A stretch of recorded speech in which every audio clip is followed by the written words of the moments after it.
সহজ লেসন তোমাদের সকলকে স্বাগত। আজকে আমরা ষষ্ঠ শ্রেণীর প্রথম পর্যায়ক্রমিক মূল্যায়ন 2025 সালের ইতিহাস বিষয়ের সম্পূর্ণ উত্তর সহ নমুনা প্রশ্নপত্র সেট 5 সম্পর্কে আলোচনা করব। তো চলো এই ভিডিওতে আমরা দেখে নিই ক্লাস 6 এর ফার্স্ট ইউনিট টেস্ট 2025 হিস্ট্রি সাবজেক্টের এই কোশ্চেন পেপারের উত্তরগুলো। প্রথম ইউনিট টেস্টে তোমাদের 30 নম্বরের পরীক্ষা নেওয়া হবে, সময় দেওয়া থাকবে 1 ঘন্টা। এই প্রশ্নোত্তরের পিডিএফ গুলো আমাদের সহজ লেসন অ্যাপের মধ্যে দেওয়া আছে, অ্যাপের লিংক ডেসক্রিপশন বক্সে রয়েছে, সেখান থেকে তোমরা অ্যাপটিকে ডাউনলোড করে চাইলে প্রশ্ন এবং উত্তরের পিডিএফ ফাইলগুলো নিতে পারো। দেখো এই কোশ্চেন পেপারের 1 নম্বর থেকে বলা হচ্ছে সঠিক উত্তরটি বেছে নিয়ে লেখো 1 × 3 = 3। একের কয়ের দাগে আদিম মানুষের প্রথম হাতিয়ার ভোঁতা পাথর, হালকা সূচালো পাথর, পাথরের কুঠার।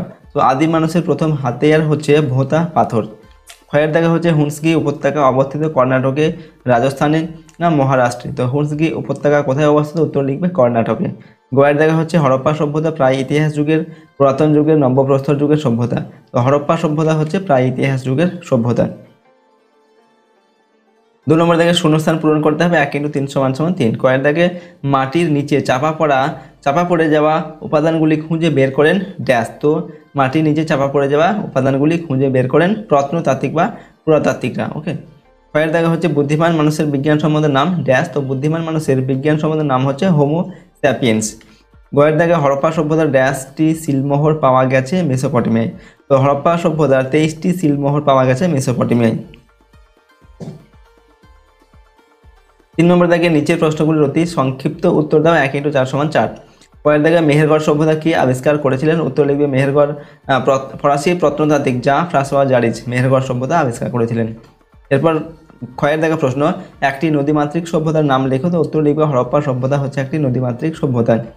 গয়ের দাগে 13 কথার অর্থ কি? তো 13 এই কথার অর্থ হচ্ছে 60, ঠিক আছে। ঘয়ের দাগে হরপ্পা সভ্যতার একটি সামুদ্রিক বন্দরের নাম লেখো। তো হরপ্পা সভ্যতার একটি সামুদ্রিক বন্দর হচ্ছে লোথাল। 4 নম্বর দাগে নিচের যে কোনো দুটি প্রশ্নের সংক্ষিপ্ত উত্তর দাও 2 × 2 = 4। কয়ের দাগে হচ্ছে এপ কাদের বলা হয়? তো লক্ষ লক্ষ বছর আগে এক ধরনের চিম্পাঞ্জি গরিলা জাতীয় লেজহীন বড় আকারের বানরের মতো প্রাণীকে এপ বলা হতো। কয়ের দাগে হচ্ছে সিটাডেল বলতে কি বোঝো? উত্তর লিখবে হরপ্পা সভ্যতায় নগরের উঁচু এলাকাকে সিটাডেল বলা হতো। এই এলাকাটি একটি বানানো ঢিবির উপরে অবস্থিত ছিল। কয়ের দাগে লুসি কি? এখানে উত্তর হচ্ছে 1974 সালে আফ্রিকা মহাদেশের ইথিওপিয়ার হাদার নামক জায়গায় অস্ট্রালোপিথেকাস মানুষের একটি কঙ্কালের কিছু অংশ পাওয়া গেছে। 32 লক্ষ বছর আগের এই কঙ্কালটি আসলে একটি ছোট মেয়ের, যার নাম রাখা হয় লুসি। সেই থেকে প্রত্নতত্ত্বের ইতিহাসে লুসি অত্যন্ত পরিচিত নাম হয়ে ওঠে। 5 নম্বর থেকে নিচের যে কোনো দুটি প্রশ্নের সংক্ষিপ্ত উত্তর দাও 3 × 2 = 6। ওকে, প্রশ্নের মান 3 নম্বর করে দুটি প্রশ্নের উত্তর লিখতে হবে। 3 × 2 = 6 নম্বর দেওয়া আছে। কয়ের দাগে হচ্ছে 13 সম্পর্কে লেখো। তো ইউরোপের স্পেনে একটি পাহাড়ি এলাকা হলো আলতামিরা। সেখানে কয়েকটি প্রাচীন গুহার খোঁজ পাওয়া যায়। এক প্রত্নতাত্ত্বিক তার ছোট মেয়েকে নিয়ে গুহাগুলি দেখতে গিয়েছিল। তার হাতে একটা ছোট আলো ছিল। ওকে, হঠাৎ ছোট্ট মেয়েটি চিৎকার করে উঠল 13 অর্থাৎ ষাঁড়। দেখা গেল গুহার ছাদে বিশাল বড় একটা ষাঁড়ের ছবি। এটি প্রায় 50 থেকে 30 হাজার বছর আগেকার গুহাবাসী মানুষের আঁকা একটি ছবি। ক্ষয়ের দাগে হচ্ছে আদিম মানুষ যাযাবর ছিল কেন? তো আদিম মানুষেরা চাষবাস জানতো না, তারা পশু শিকার করে কাঁচা মাংস ও ফলমূল খেয়ে জীবন ধারণ করত। ক্রমে তারা পশুপালন শেখে। তারা নিজেদের খাবার ও পালিত পশুর খাদ্যের সন্ধানে এক স্থান থেকে অন্য স্থানে ঘুরে বেড়াতে হতো। এজন্যই আদিম মানুষ যাযাবর জীবন যাপন করত। গয়ের দাগে হচ্ছে হরপ্পা সভ্যতার ব্যবসা বাণিজ্য সম্পর্কে লেখন। তো হরপ্পা অধিবাসীরা অভ্যন্তরীণ এবং বহির্বাণিজ্যে রীতিমতো দক্ষ ছিল। স্থলভাগে ও জলপথে সুমের, ব্যাবিলন, পারস্য, মেসোপটেমিয়া, আফগানিস্তান প্রভৃতি দেশের সঙ্গে তারা বাণিজ্য চালাতো। অন্যদিকে গুজরাটের লোথালে তারা একটি গুরুত্বপূর্ণ সামুদ্রিক বাণিজ্য কেন্দ্র গড়ে তুলেছিল। ওকে, এখানে জাহাজ মেরামতির জন্য এবং বাণিজ্য দ্রব্য মজুত রাখার জন্য গুদাম ঘরের অস্তিত্ব পাওয়া গেছে। বিদেশ থেকে আমদানিকৃত দ্রব্য হলো সোনা, রূপা, তামা, দামি পাথর, হাতির দাঁতের তৈরি চিরুনি, পাখির মূর্তি প্রভৃতি। আর রপ্তানিকৃত দ্রব্য হলো বার্লি, ময়দা, তেল ও পশমজাত দ্রব্য। 6 নম্বর থেকে নিচের যে কোনো দুটি প্রশ্নের সংক্ষিপ্ত উত্তর লিখতে বলা হচ্ছে। প্রশ্নের মান 5 নম্বর করে, 5 × 10 নম্বর দেওয়া আছে। কয়ের দাগে হচ্ছে ভীমবেটকা সম্পর্কে যা জানো লেখন। তো মধ্যপ্রদেশের ভোপাল থেকে কিছুটা দূরে বিন্ধু পর্বতের গা ঘেঁষে নির্জন জঙ্গল, সেখানে 1957 সালে ভীমবেটকায় বেশ কিছু গুহার খোঁজ পাওয়া যায়। ওই গুহাগুলিতে পুরাতন পাথরের যুগ থেকে আদিম মানুষেরা থাকতে শুরু করে। গুহার দেওয়ালে তাদের আঁকা ছবি পাওয়া গেছে, প্রায় সবই শিকারের ছবি। নানা রকম বন্য পশুর ছবি রয়েছে। তাছাড়া পাখি, গাছ, কাঠবিড়ালির মতো প্রাণীর ছবিও দেখা যায়। এছাড়া দেখা যায় মানুষ একা অথবা দল বেঁধে শিকার করছে। তাদের কারো মুখে মুখোশ, হাতে পায়ে গয়না। অনেক সময়ে মানুষের সঙ্গে কুকুরকে দেখা যায়। ছবিগুলিতে সবুজ ও হলুদ রঙের ব্যবহার হলেও বেশি দেখা যায় সাদা এবং লাল রং।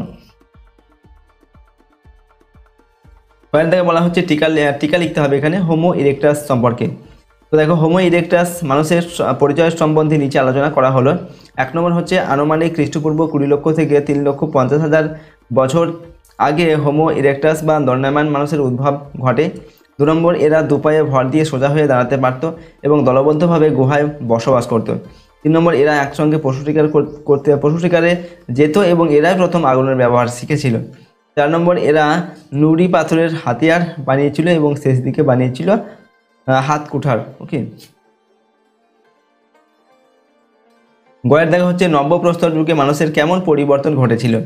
তো 1 নম্বর হচ্ছে নব্যপ্রস্তর যুগে বা নতুন পাথরের যুগে মানুষেরা কৃষিকাজ করতে শিখেছিল। ওকে, আদিম মানুষেরা এই সময় খাদ্য সংগ্রাহক থেকে খাদ্য উৎপাদনকারীতে পরিণত হয়েছিল। 2 নম্বর, এই যুগে মানুষ কৃষির প্রয়োজনে পশুপালন করতে শুরু করে। এছাড়াও পরিবহনের জন্য পশুকে কাজে লাগানো হয়। 3 নম্বর, এই সময় মানুষেরা যাযাবর জীবন বাদ দিয়ে স্থায়ীভাবে বসবাস করতে শুরু করে। 4 নম্বর, সমাজের বিভিন্ন মানুষের প্রয়োজন মেটাতে এই সময় কারিগর শ্রেণীর জন্ম হয়। 5 নম্বর, নতুন পাথরের যুগে মানুষ কৃষিকাজ জানার ফলে তাদের জীবনযাত্রা অনেক সহজ হয়ে গিয়েছিল। এই সময় মানুষের চিন্তা শক্তি নতুন কৌশল উদ্ভাবনে সাহায্য করেছিল। ঠিক আছে, তো এইগুলো হচ্ছে নব্যপ্রস্তর যুগের মানুষের যে পরিবর্তনগুলো ঘটেছিল সেগুলো আমরা লিখলাম। তো এই ভিডিওতে আমরা ক্লাস 6-এর ফার্স্ট ইউনিট টেস্ট তোমাদের 2025 সালের হিস্ট্রি সাবজেক্টের একটি মডেল কোশ্চেন পেপারের সম্পূর্ণ উত্তর কিন্তু আলোচনা করলাম। প্রশ্নোত্তরগুলো অবশ্যই তোমরা ভালোভাবে মুখস্থ করে নেবে এবং প্র্যাকটিস করবে। এগুলো তোমাদের প্রথম ইউনিট টেস্টের ক্ষেত্রে কিন্তু খুবই গুরুত্বপূর্ণ প্রশ্নোত্তর। আর যদি আমাদের চ্যানেলে তোমরা নতুন হয়ে থাকো, চ্যানেলটিকে অবশ্যই সাবস্ক্রাইব করে রাখবে এবং বেল আইকনে প্রেস করে অল অপশানটিকে সিলেক্ট করবে। ভিডিওটিতে অবশ্যই লাইক করবে, ভিডিওটিকে বন্ধু বান্ধবের সঙ্গে শেয়ার করবে। ওকে, আর এই প্রশ্নোত্তরের পিডিএফগুলো আমাদের সহজ লেসন অ্যাপের মধ্যে দেওয়া আছে। অ্যাপের লিঙ্ক ডেসক্রিপশন বক্সে রয়েছে, যেখান থেকে তোমরা অ্যাপটিকে ডাউনলোড করে চাইলে প্রশ্ন এবং উত্তরের পিডিএফ ফাইলগুলো নিতে পারো। তো আজকের ভিডিওটিকে আমরা এখানে শেষ করছি। সম্পূর্ণ ভিডিওটি দেখার জন্য অসংখ্য ধন্যবাদ।